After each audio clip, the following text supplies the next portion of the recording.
किरीट सोमय्या यांच्या मालेगाव दौऱ्याविरुद्ध आता minority defence कमिटीतर्फे धरणे आंदोलन सुरू आहे। तोंडाला काळ्या पट्ट्या बांधून सोमय्या गो बॅक अशा घोषणा करण्यात येत आहेत। सोमय्या यांचा हस्तक्षेप खपवून घेतला जाणार नाही असे आशयाचे बॅनर आंदोलकांनी हातात घेतलेत। आंदोलनात माजी आमदार आसिफ शेख, समाजवादीचे मुस्तकीम डिग्नेटी, इतर पक्षाचे नेते हे सहभागी झालेले आहेत।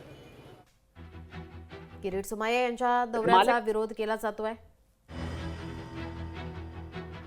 मालेगावला जवळपास 2 वेळा त्यांनी दौरा केला होता आणि येथील जे शासकीय कार्यालय आहे तिथं भेट देऊन आणि मालेगाव छावणी पोलीस स्टेशन इथे त्यांनी या संबंधितला तक्रारी अर्ज देखील दाखल केला होता। मात्र याच्या विरोधात कुठेतरी मायनॉरिटी डिफेन्स संघटना ही उभी राहिली असून आपण आज बघू शकतो की ते जे किरीट सोमय्या आज इथे येणार आहेत मालेगावला आणि त्या अनुषंगावर त्यांचा कुठेतरी निषेध म्हणून या ठिकाणी ही संघटना या मोसम पुलावर एक निषेध आंदोलन करत आहे आणि सोमय्यांचा हस्तक्षेप आम्ही खपवून घेतला जाणार नाही अशा प्रकारचे बॅनर सुद्धा या ठिकाणी लावलेले आहेत। आणि आपल्यासोबत जे आहेत सर्व पक्षीय हे आंदोलन होत असून मालेगाव शहराचे जे मध्यचे माजी आमदार आहेत शेख आसिफ यांच्याकडून आपण जाणून घेऊ नेमकं काय सर क्या आज का जो हमारा आंदोलन है वो किरीट सोमय्या के विरोध में, एसआईटी के विरोध में नहीं है। ऐसा आरोप जो उनका है उसके ऊपर एसआईटी का गठन हो गया, राज्य सरकार ने गठन कर दी है, तो उसको राज्य सरकार का जो एसआईटी गठन की उसको काम करने दो, उसका तपास करने दो।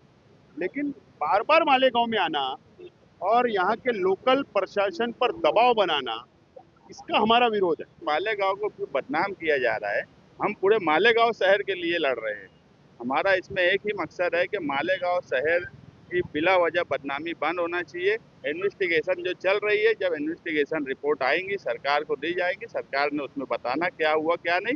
मगर आज किरीट सोमय्या जो कर रहे हैं उनको फौरन सरकार ने रोकना चाहिए। अगर मैंने एक तकरार की है और उस पर स्पेशल इन्वेस्टिगेशन बन गई है सरकार ने, तो मेरी तो तकरार पे ही, उनकी तकरार पे ही बनी है ना, तो अब उनका आने का क्या मतलब बचा। विशाल मोरे, लोकशाही न्यूज, मालेगाव।